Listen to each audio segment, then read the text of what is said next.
Mayo de 1945. El desierto de Nuevo México parecía lejos de los estragos que causaba la guerra en Europa.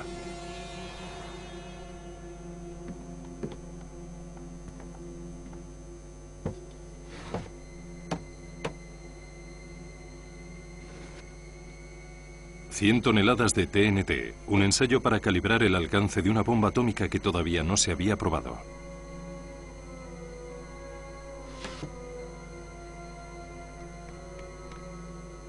En 2 meses, el hombre podría liberar la energía más destructiva del mundo y sumergirlo en la era atómica.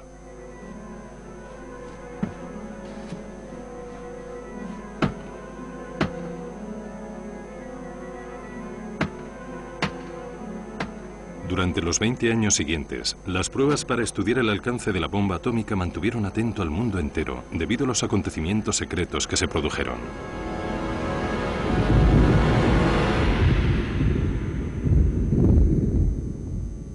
Acontecimientos que habían tenido su origen 7 años antes.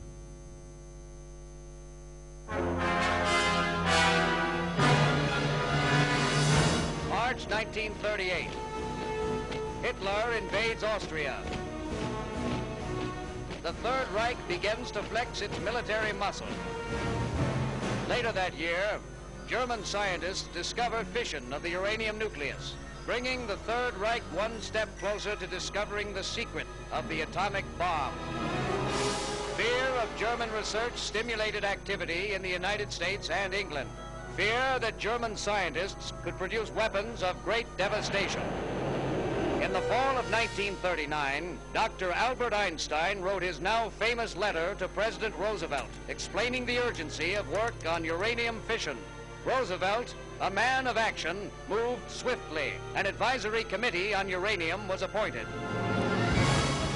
German forces invade Poland, plunging the nations of Europe into a Second World War. A new branch of the Army's Corps of Engineers was established to administer work on military uses of uranium. Major General Leslie R. Groves, the man responsible for the Pentagon, was placed in charge of the project. On December 2nd, the first self-sustaining chain-reacting pile was successfully operated by Enrico Fermi. Fermi's success brought intense efforts between government and the private sector, creating huge industries for uranium separation in the town of Oak Ridge, Tennessee, and for the production of plutonium in Hanford, Washington, at the shores of the mighty Columbia River. This tremendous effort forged the materials necessary for creating an atomic bomb. The first atomic bomb was assembled at Los Alamos, a secret laboratory in New Mexico. When Dr. J.R. Oppenheimer arrived to take charge, he began to surround himself with a galaxy of outstanding scientific stars. From Los Alamos came the bomb design and treatment of many theoretical problems. Yet many questions still remain unanswered. What are the secrets of this new source of power and destruction? Knowledge and information on all aspects of this new weapon are essential and can only be discovered by further testing.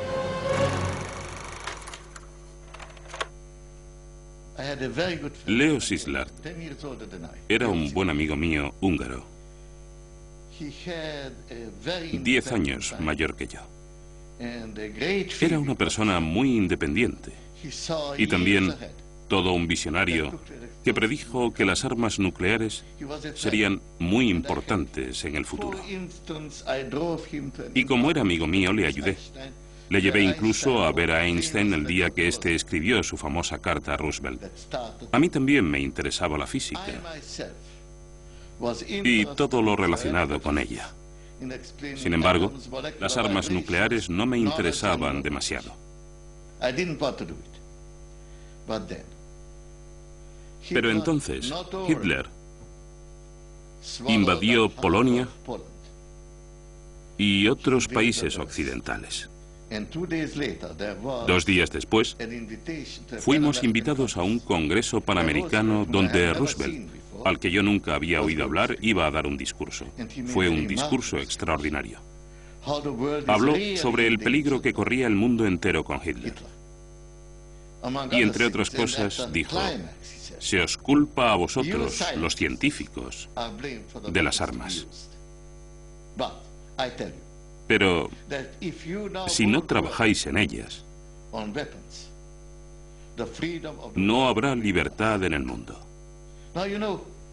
Me pareció que Roosevelt me hablaba solo a mí. Y como yo también había estado presente en la firma de la carta dirigida a él, me empecé a interesar por la energía nuclear. Yo estaba convencido de que hablaba de la energía nuclear, y aunque había 2000 científicos allí, yo sentía que me hablaba solo a mí. Imposible.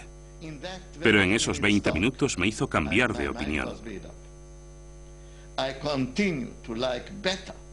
Me seguía gustando la ciencia,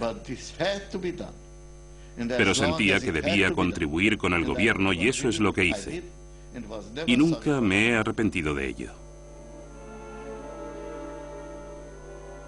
La bomba de uranio, también conocida como Little Boy, era muy simple, y los científicos estaban seguros de que funcionaría sin necesidad de probarla. La bomba por implosión o Fatman tenía un diseño más sofisticado con plutonio en lugar de uranio.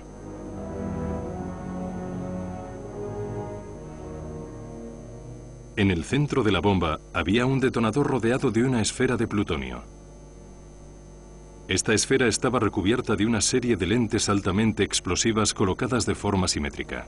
De esa manera se producía una implosión forzando el plutonio y alcanzando la masa crítica.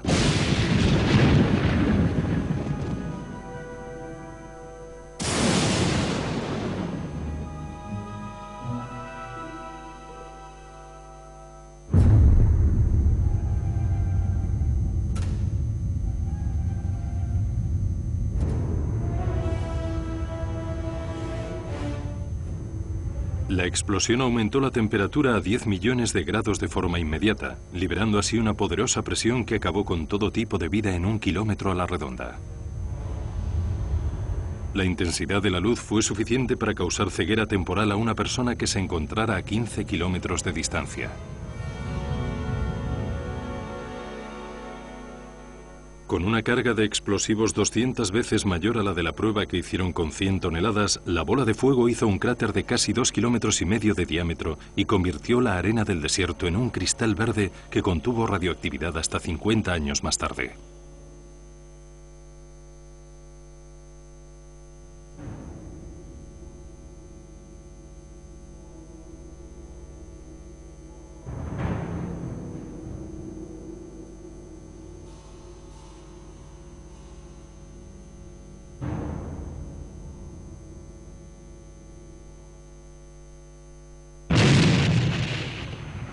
Pearl Harbor plunged the United States into war. For 3 years, gathering momentum with each small victory, our forces had conducted an offensive against the war-bloated empire of the rising sun. Slowly, island by island, mile by mile, and then with ever-quickening sweep, the combined land, sea, and air forces of the Allies drove against the borders of that empire, forcing it back until late in 1945, only the bastions of the Japanese home islands remained to be stormed.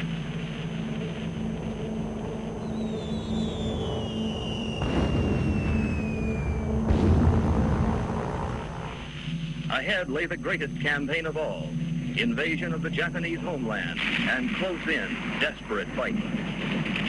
That this fanatical enemy would not quit until her last fighting man had been driven from his cave and killed, had been established time and again by bitter experience.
La bomba de uranio o Little Boy fue lanzada sobre Hiroshima a una altitud de 500 metros para conseguir el máximo efecto explosivo. 3 días más tarde se lanzó la bomba de implosión Fat Man sobre Nagasaki.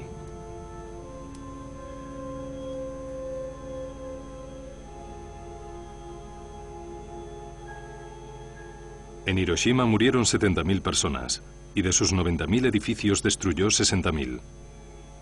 La bomba de implosión lanzada sobre Nagasaki acabó con la vida de 42.000 personas e hirió a 40.000 personas más. Destrozó el 39% de los edificios de la ciudad.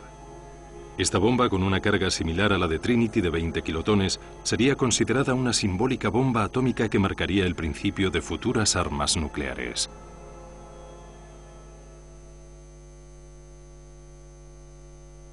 But the principal targets are naval ships. We are seeking primarily to learn what types of ships, tactical formations, and strategic dispositions of our own naval forces will best survive attack by atomic weapons should we ever have to face them.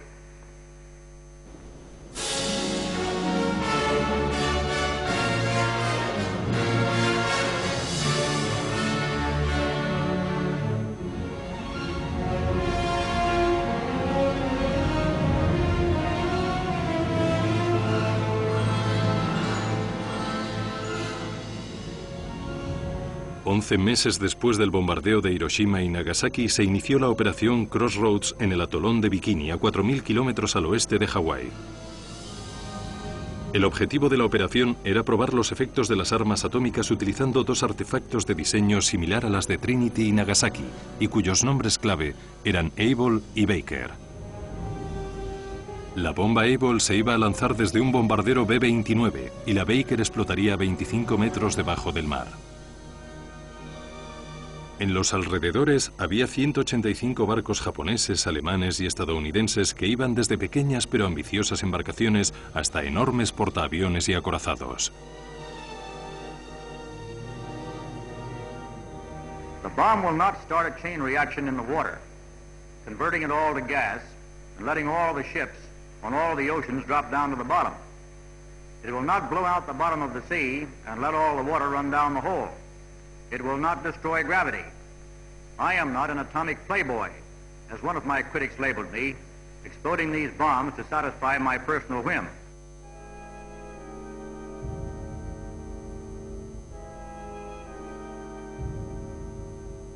Reunieron a expertos en guerra biológica y a expertos en flora y fauna para estudiar los efectos del calor, de las explosiones y de la radiación.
La bomba no alcanzó su objetivo por 700 kilómetros, pero la explosión hundió 5 barcos, entre los que se encontraban 2 destructores que todavía hoy están en el fondo de la laguna del atolón de Bikini. Los barcos que se encontraban en un radio de 1 kilómetro acabaron tremendamente dañados, pero el daño fue mínimo comparado con el que provocó la explosión submarina de la bomba Baker.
La bomba Baker provocó una explosión submarina que acabó con 70 barcos de la flota.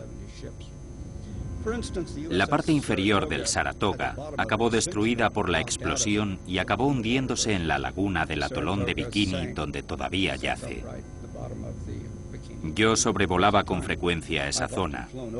Y en días claros, cuando las aguas estaban tranquilas, se podían ver los restos del Saratoga.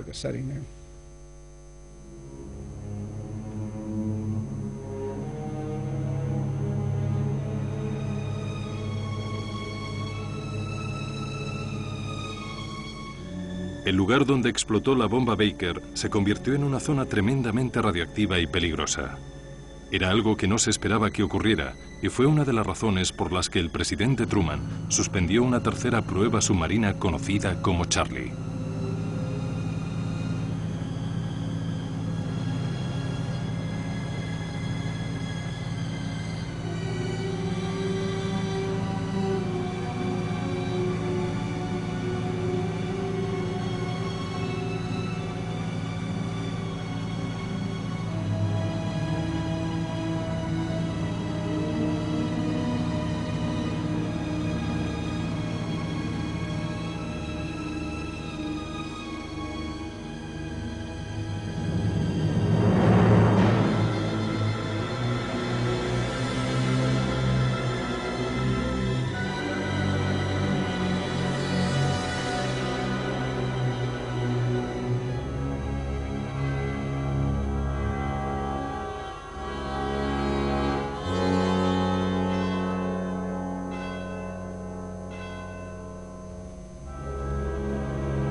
This is the mile-high city of Los Alamos, the atomic city. This is a modern pueblo created by the people of the United States as a research and development center for atomic weapons.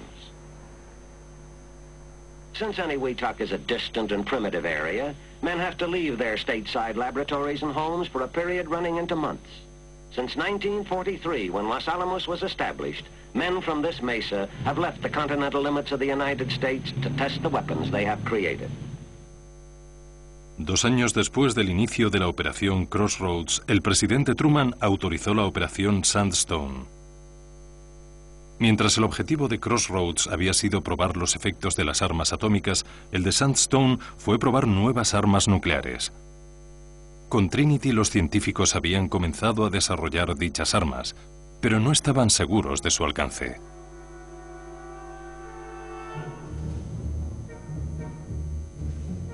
Se creó un destacamento para hacerse con las islas de Eniwetok a unos 300 kilómetros al este del atolón de Bikini, donde se puso en marcha la operación Crossroads.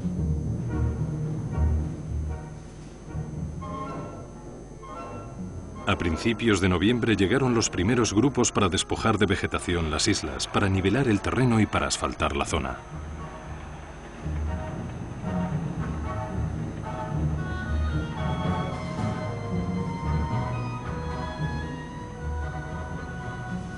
En menos de 6 meses se construyó alojamiento temporal para los muchos científicos y militares que trabajaban en la operación Sandstone. Encaramados en la parte de arriba de unas torres de 60 metros, los 3 dispositivos de la operación Sandstone hicieron uso de la nueva tecnología para doblar la fuerza explosiva de las bombas. Para ello utilizaron la misma cantidad de plutonio de la bomba que se lanzó sobre Nagasaki. Esta tecnología cumplía con los requisitos exigidos por el Departamento de Defensa para fabricar bombas más efectivas y para almacenar armas nucleares con más rapidez.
Unas tanquetas, dirigidas por control remoto desde los helicópteros, pudieron recoger las muestras de la fisión para medir la radiación de neutrones y rayos gamma de la zona cero. El análisis químico del coral y la arena pulverizadas desvelaría los secretos sobre la reacción nuclear y ayudaría a determinar la eficacia de las nuevas bombas. Los resultados de Sandstone influyeron en el diseño de las armas nucleares posteriores y dejaron obsoleta la bomba Fatman. Los diseños modelos 4 y 5 hicieron mejorar los resultados e hicieron armas nucleares más ligeras. El Laboratorio Nacional de Los Álamos creó el Laboratorio Sandía en Albuquerque, en la base aérea de Kirtland, Nuevo México. El objetivo principal del Laboratorio Sandía era producir las armas nucleares que se diseñaban en Los Álamos.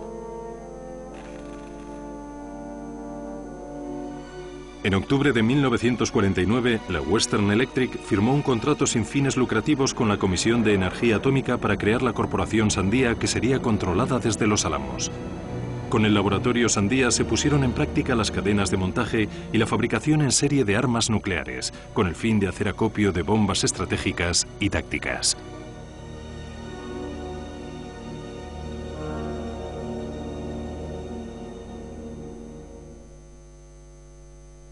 Upon his return from Bikini, in public addresses, in interviews, and in published articles, Admiral Blandy made recommendations of grave import regarding the atomic bomb. It is essential that no country gain ascendancy over the United States in the development, manufacture, and tactical use of atomic weapons.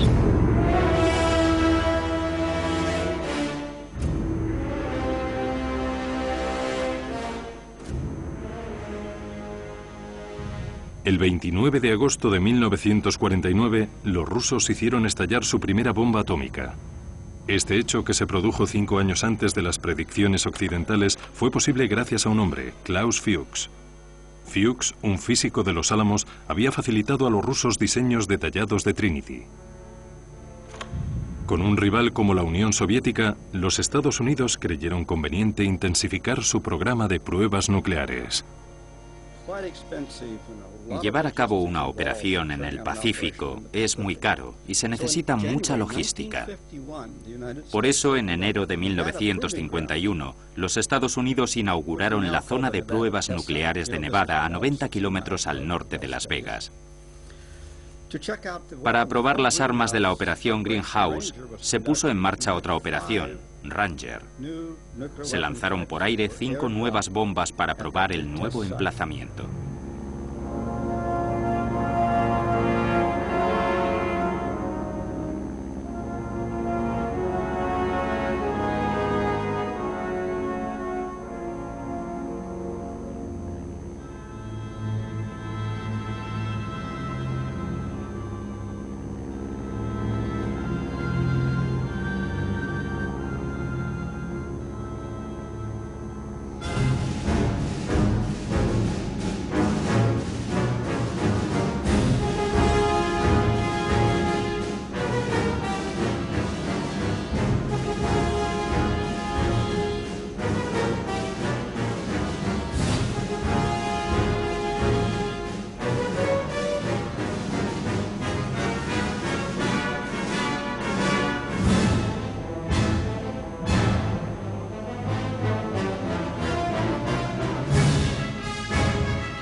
La operación Greenhouse, que iba a probar las nuevas armas, se inició en la primavera de 1951.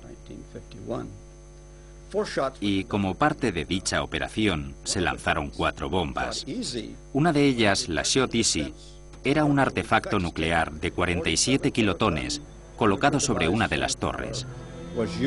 Y con ella el Departamento de Defensa pretendía estudiar las posibilidades de supervivencia en una zona nuclear.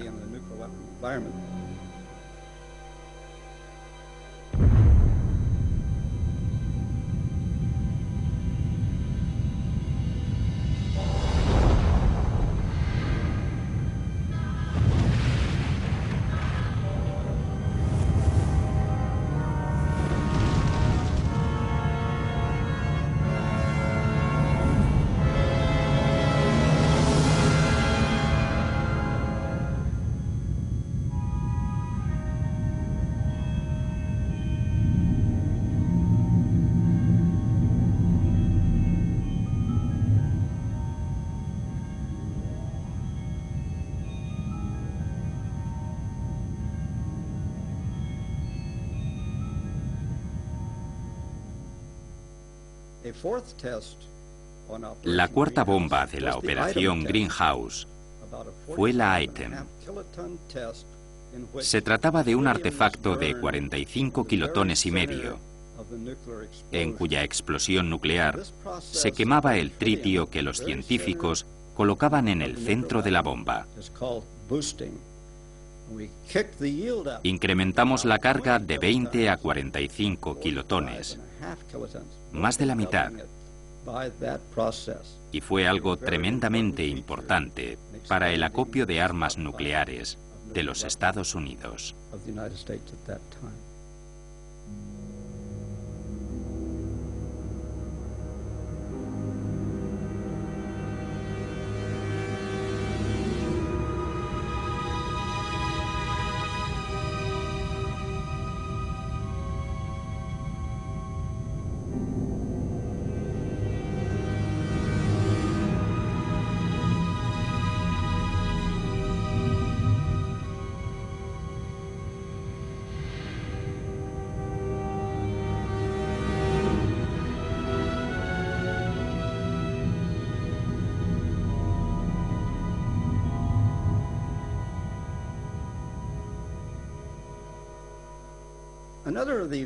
Otra de las bombas de la operación Greenhouse fue George.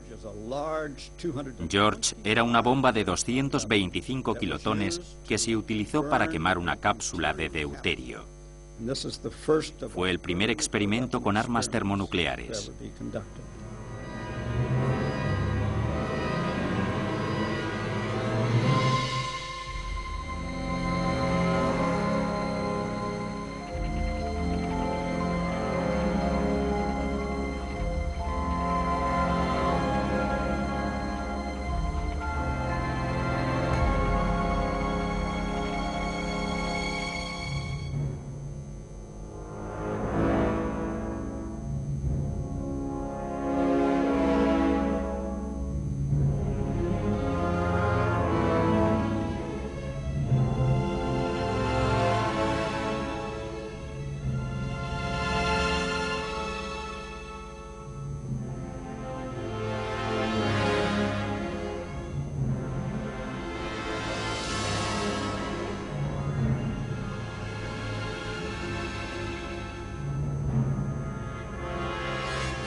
Discutimos mucho sobre el tema.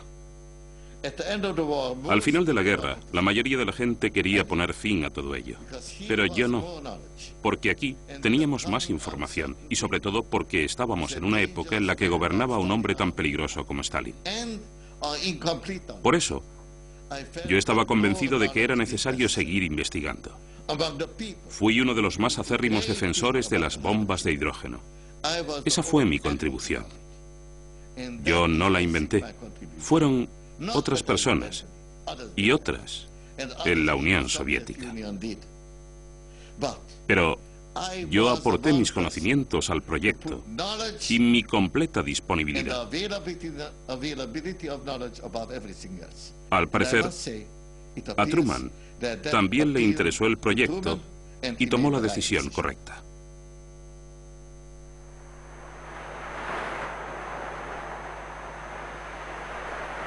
Welcome aboard the USS Estes.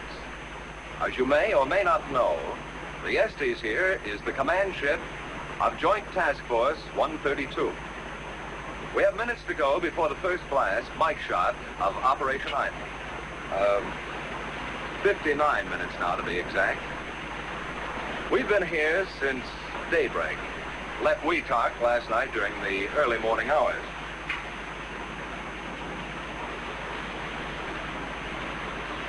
Now, as you can imagine, feeling is running pretty high about now, and there's reason for it. If everything goes according to plan, we'll soon see the largest explosion ever set off on the face of the Earth. The test islands for Mike are located at the top, or the northern sector, of Eniwetok Atoll, some 25 miles from Perry and Eniwetok, the two base islands of this atoll proving grounds. Las tres islas del atolón se unieron por medio de pasos elevados. Estas carreteras elevadas hacían más fácil los traslados de isla a isla y también facilitaban las tareas de instrumentación. En la zona cero se encontraba el edificio que albergaba el artefacto. El artefacto Mike era conocido como bomba mojada, porque se valía de isótopos de hidrógeno líquido para crear una reacción termonuclear. Por eso era una bomba tan grande, pesaba 62 toneladas y no se podía transportar. Un tubo de contrachapado iba desde la zona cero atravesando los pasos elevados hasta una zona de detección de la isla más alejada, a una distancia de casi 3 kilómetros. Este tubo estaba lleno de helio para que la radiación letal llegara con toda rapidez a la estación de detección. Los instrumentos que había en la estación de detección grabarían rápidamente toda la información antes de que la isla se consumiera por la bola de fuego. You have a grandstand seat here to one of the most momentous events in the history of science. In less than a minute, you will see the most powerful explosion ever witnessed by human eyes. The blast will come out of the horizon just about there. And this is the significance of the moment. This is the first full-scale test of a hydrogen device. If the reaction goes, we're in the thermonuclear era. For the sake of all of us, and for the sake of our country, I know that you join me in wishing this expedition well. It is now 30 seconds to zero time. Put on goggles or turn away. Do not remove goggles or face burst until 10 seconds after the first light.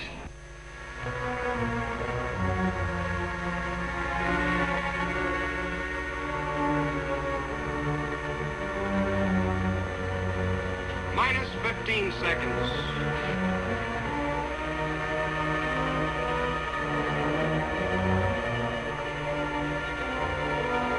Minus 10 seconds. 9er, 8, 7, 6, 5er, 4, 3, 2, 1, T0.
on Hogan appears to be in good shape.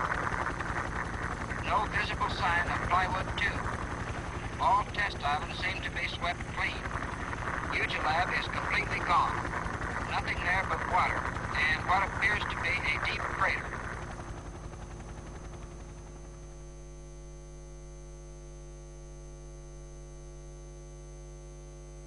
En la primavera de 1953, la Comisión de la Energía Atómica y el Departamento de Defensa llevaron a cabo 11 pruebas nucleares en Nevada como parte de la operación Upshot Not Whole. El objetivo era probar las nuevas armas nucleares, mejorar las tácticas del campo de batalla y estudiar las necesidades de defensa civil en caso de un ataque soviético. La primera prueba, a la que se dio el nombre de ENCOR, consistió en lanzar una bomba de 27 kilotones a unos 800 metros de altura. La segunda bomba, llamada Grey Ball, explotó en la misma zona, pero fue lanzada en un proyectil del ejército de 280 milímetros, con una carga de 15 kilotones y a una altura de 150 metros. Esta carga, menor de 15 kilotones, lanzada a 150 metros de altura, causó más daños que el ENCOR, que tenía 27 kilotones y fue lanzado a 800 metros de altura. Y es que una carga menor, lanzada a menor altitud, producía una extraña ola llamada precursor, que era un viento muy fuerte y dinámico, que causaba daños en amplias zonas. Por ejemplo, puede que el ENCOR no produjera ningún daño a un coche de la zona, pero un Grey Ball lo haría pedazos si se lanza a una altura de 150 metros. Estas dos pruebas dieron una nueva perspectiva al uso de las armas nucleares en una situación de combate.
Common sense tells you this is dangerous and foolish.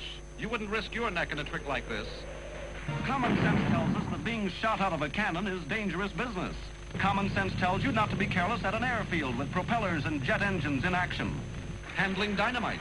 This too looks dangerous, but it's an everyday job to these men because they observe common sense safety precautions. But sometimes we forget that security violations can be dangerous business too. If classified information about this test mission fell into enemy hands, the consequences could be disastrous to all of us, individually and collectively as a nation. Security is only common sense. Don't take chances. Avoid loose talk. Safeguard classified information. Report security violations at once. Prompt action may prevent a minor incident from developing into a serious one. Avoid writing about classified material in letters home. Be sure you're secure. Don't be careless. I hate a careless man.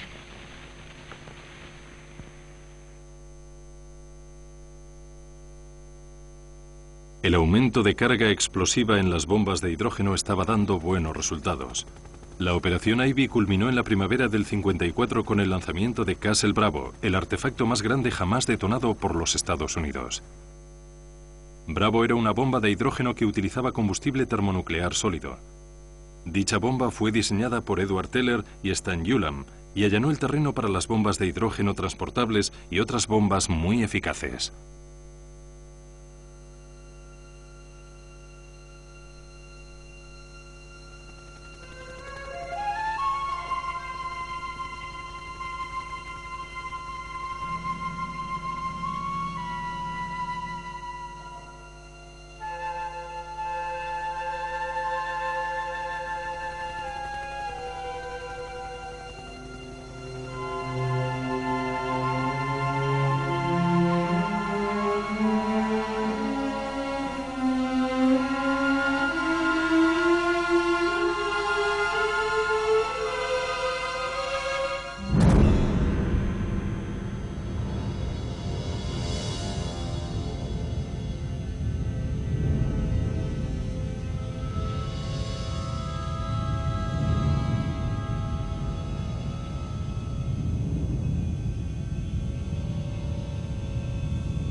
Con más del doble de carga explosiva, Castle Bravo acabó con toda la vegetación de las islas y cogió a los científicos por sorpresa.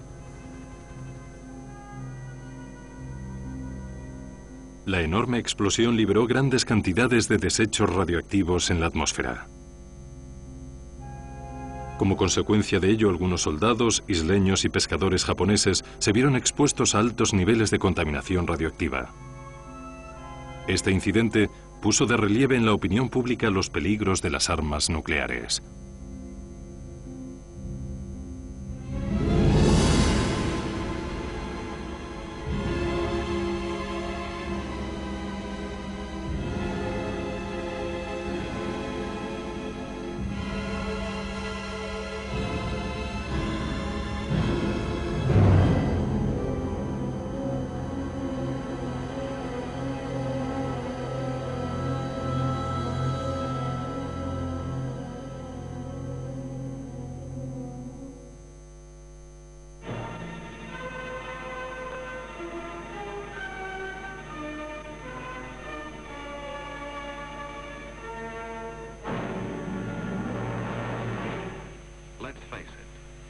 threat of hydrogen bomb warfare is the greatest danger our nation has ever known. Enemy jet bombers carrying nuclear weapons can sweep over a variety of routes and drop bombs on any important target in the United States. The threat of this destruction has affected our way of life in every city, town, and village from coast to coast. These are the signs of the time.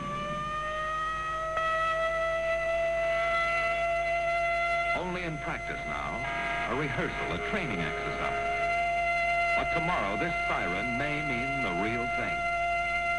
And if you hear it, as you drive in your auto, as you sit in your office, or work at your bench, wherever you are, what will you do? What will happen to you? Arthur, let me tip your hat back so we can get a good view of you as I ask a very personal question. How old are you? My next birthday, I'll be 65. Sorry to say. That makes you the oldest and yet really the youngest from what we've observed here, inhabitant of our trench so close to ground zero. Arthur, there's a charming lady right behind you. Would you mind if we talk with her, too? I'd like to get a little feminine reaction here, too. This is Helen Lanninger from New York City. Helen, how long have you been waiting now? Oh, for about 8 days. 9 days. 9 days, yes. Right. Well, Grant, I guess we'd better get back up to Media Hill and see what's going on and how close to 8 hour we really are. Well, here on Media Hill, Roy, the big story, as far as we can determine from looking out there, is the civil defense story, as well as that story of the military and the armored vehicles, the tanks and the personnel carriers. Now, Roy, once again, I want to call you in so we can take a look at our split-screen arrangement that we have here. Not only our cameras here on Media Hill, but the camera that you have down in the tent. So come in on that split screen. In just a few seconds now, you'll see me assume this position. Matter of fact, there's our cue now. Everybody down, get down in the position. I'm going to shield my eyes against flying debris, pull my helmet down on the nape of my neck so that we don't get too many flying rocks. All right, good luck, Roy. Now let me explain something about this screen. This screen across the bottom of the section that I am will represent 1 mile on your camera. The top part, 2 miles. We're going to switch to another camera. I'm going to move out of here. 10, 9, 8, 7, 6, 5, 4, 3, 2, 1, 0. The shockwave will arrive in the control point area in approximately half a minute.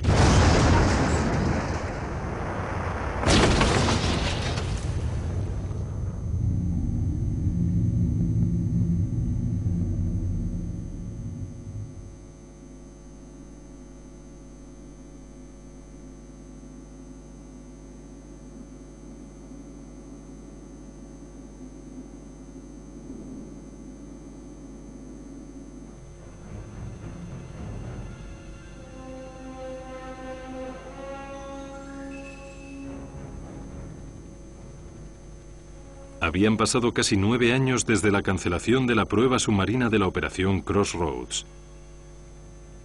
Pero dicha prueba se llevaría a cabo con la operación Wigan. A 800 kilómetros de la costa de San Diego, California, un artefacto nuclear de 30 kilotones se suspendió a 600 metros de profundidad desde una embarcación sin tripulación. Suspendidos de una cuerda, había 3 submarinos sin tripulación a los que se llamó indios, dentro de los cuales había cámaras y otros instrumentos para grabar los efectos de las detonaciones nucleares.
La operación Red Wing se llevó a cabo en el Pacífico para probar artefactos de gran carga termonuclear.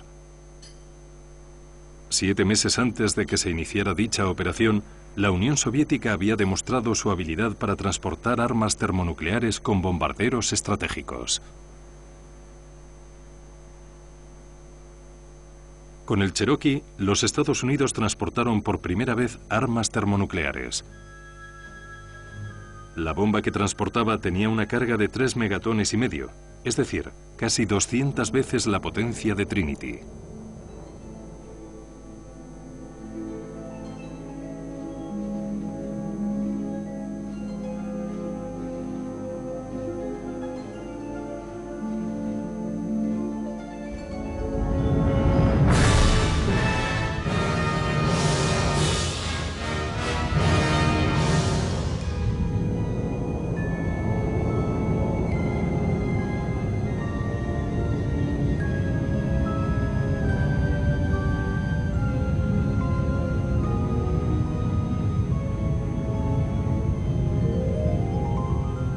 Las altas cargas de explosivos del Pacífico empezaron a pasar factura.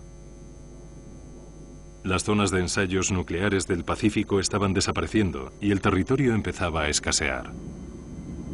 Cada vez más a menudo utilizaban barcazas para transportar armas termonucleares y hacerlas detonar mar adentro.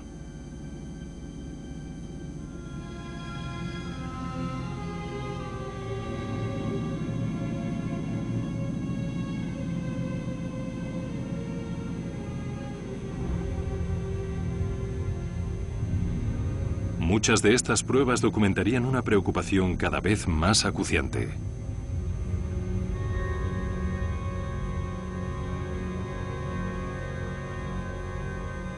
One special phase of the study concerned the amount of radiation that would pass through the human body. This required instrumentation in the stomach. A small capsule was devised as a film stack with alternate bits of film and spacers. Secured with a string and paraffin coated, the capsule is swallowed. One end of the string hangs out of the mouth so that the capsule can be retrieved after exposure and the radiation measured. Gamma radiation may do its damage in either of 2 major ways, or both. One, it may physically and directly destroy tissue or eventually cause the development of some kind of cancer. Those which concern us principally have life periods ranging from several years to thousands of years. They can do no harm unless they are taken into our bodies with food or drinking water, or in the air we breathe. Let us consider the results of a powerful thermonuclear explosion at the Pacific Proving Grounds in the Marshall Islands, 11 degrees north of the equator.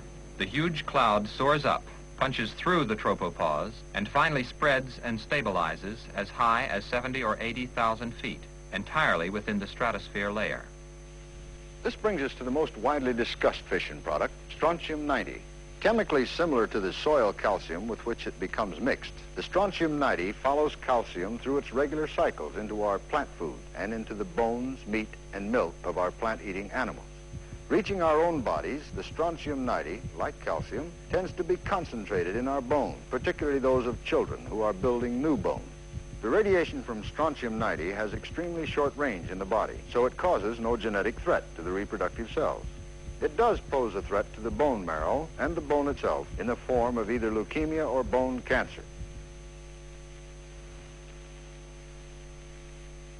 If this should happen, it would be a tragic thing for those injured, no matter how small the number.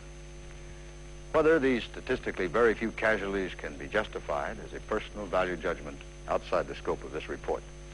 Each citizen must make his or her own evaluation. There are those few who loudly maintain that there is no actual threat to the free world at all, certainly none that can justify either nuclear testing or nuclear armament.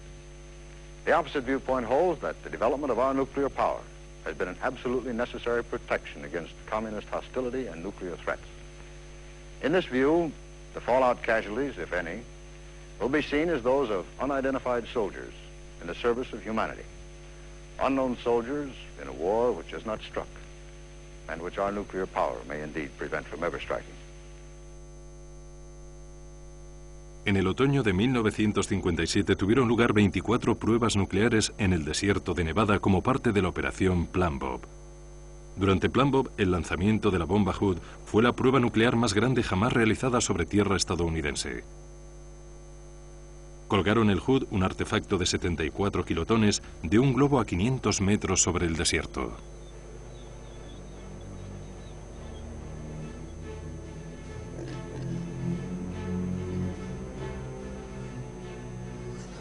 Se continuaron probando nuevos artefactos. El Departamento de Defensa los utilizó como parte de su entrenamiento militar mientras continuaba con su estudio de los efectos de las explosiones nucleares.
La prueba número 21 de la operación Plan Bob se hizo con la bomba Rainier.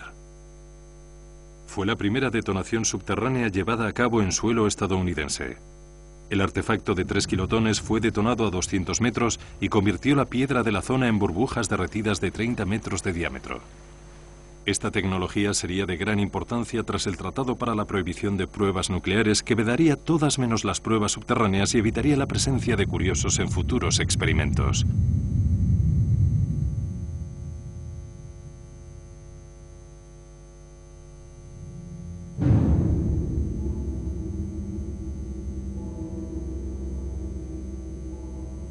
Durante la operación Hardtack, los Estados Unidos hicieron estallar 35 artefactos nucleares, el mismo número que había hecho detonar en sus anteriores pruebas del Pacífico. Ahora las pruebas nucleares se consideraban una especie de bravuconería que aumentaba las tensiones internacionales y que podían derivar en una guerra nuclear.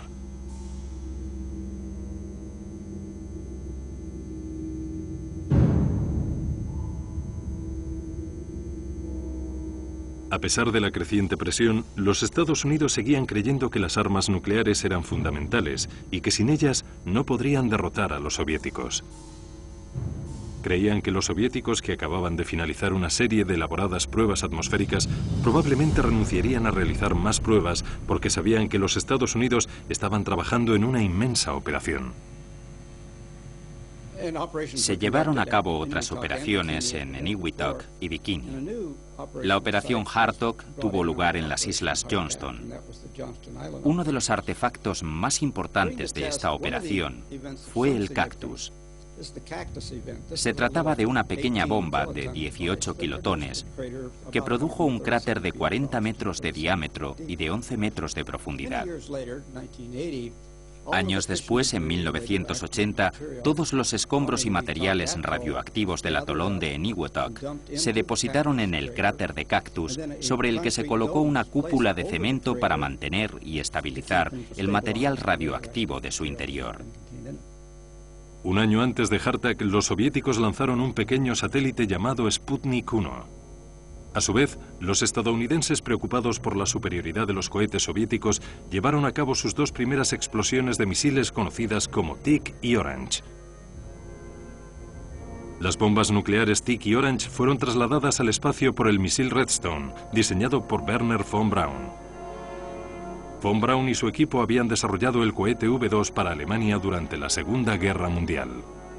El Redstone no tenía demasiado alcance, por lo que era considerado tecnología de la Segunda Guerra Mundial. Utilizando oxígeno líquido como combustible, el Redstone impulsaría su carga nuclear hacia la parte más alta de la atmósfera y la liberaría allí para su detonación.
Tick tenía una carga de 3.8 megatones que estallaron a casi 80 kilómetros de la superficie de la Tierra.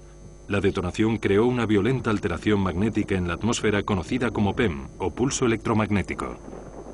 Este fenómeno cortó las transmisiones por radio durante casi 8 horas y dañó los circuitos eléctricos desde Hawái hasta Nueva Zelanda.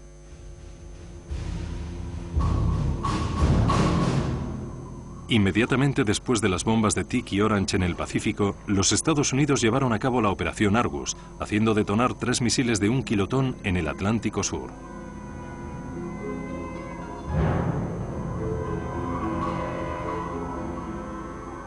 El experimento Argus tenía como objetivo estudiar la radiación retenida en el cinturón de Van Allen de la Tierra. Explotando a 500 kilómetros de la superficie de la Tierra, el experimento pretendía crear un escudo radioactivo para evitar los efectos de un posible ataque nuclear soviético.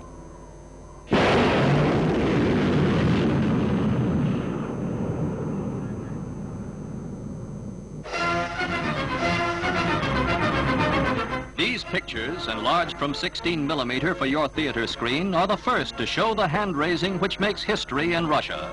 For it marks the approval by the Supreme Soviet of Nikita Khrushchev's rise to the premiership and power that was once Stalin's.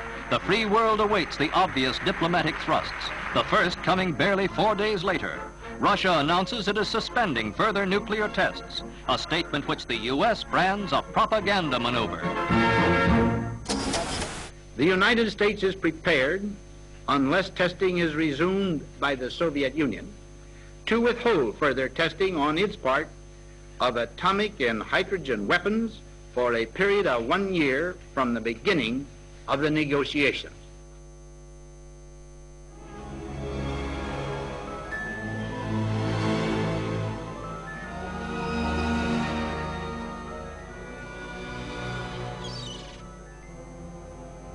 Durante 2 años hubo una incómoda moratoria de las pruebas nucleares por parte de los Estados Unidos y de la Unión Soviética.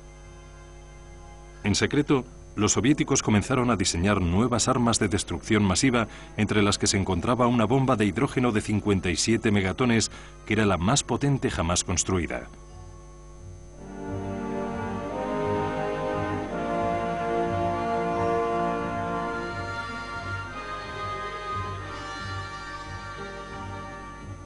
Esta bomba monstruo era una versión a menor escala de la de 100 megatones y era transportable por aire.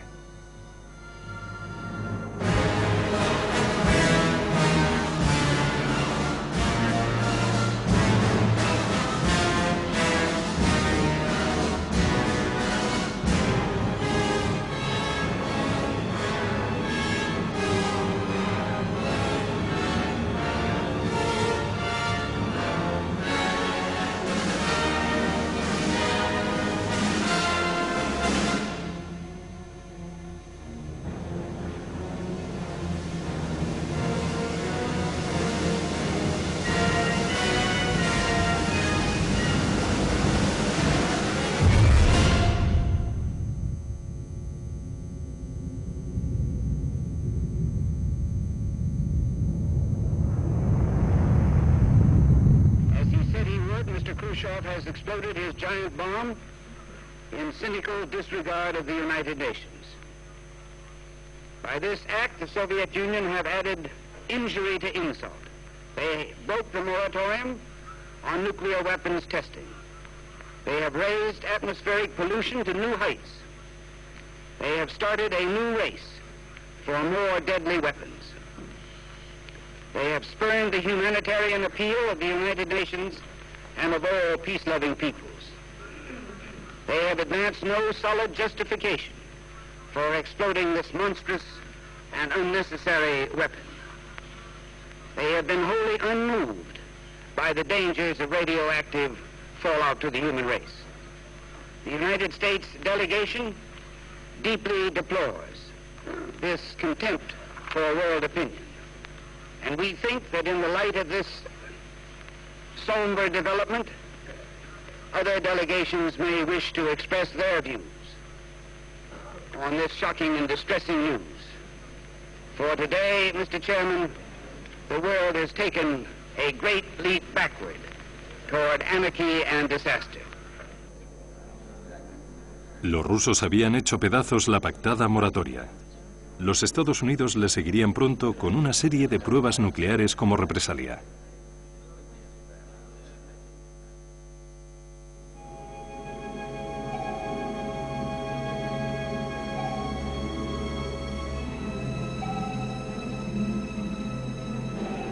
Las tensiones aumentaron cuando se realizaron 100 pruebas nucleares entre la zona de pruebas nucleares de Nevada y el Océano Pacífico como parte de las operaciones Nougat, Storax y Dominic.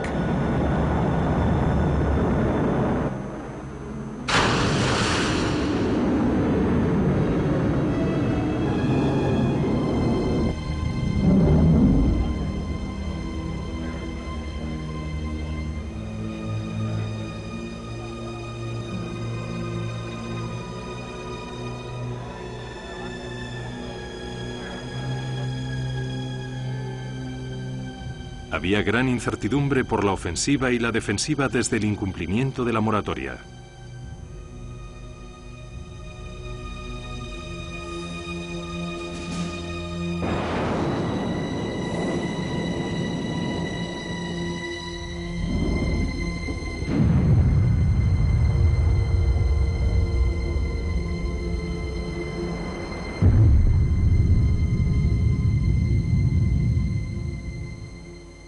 Las operaciones se reanudaron en la isla Johnston y en la isla Christmas durante la operación Dominic. Los Estados Unidos negociaron el uso de la isla Christmas con los británicos, quienes ya habían utilizado la isla para realizar sus propias pruebas termonucleares. Utilizaron bombarderos estratégicos B-52 para transportar desde Hawái armas nucleares de gran potencia y lanzarlas sobre el sur de la isla Christmas.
El Departamento de Defensa continuó sus investigaciones espaciales y realizó 5 pruebas sobre la isla Johnston.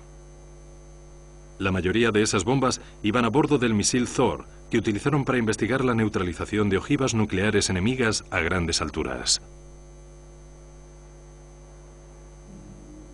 Las pruebas nucleares habían alcanzado la era espacial.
This small step toward safety can be followed by others, longer and less limited, if also harder in the taking.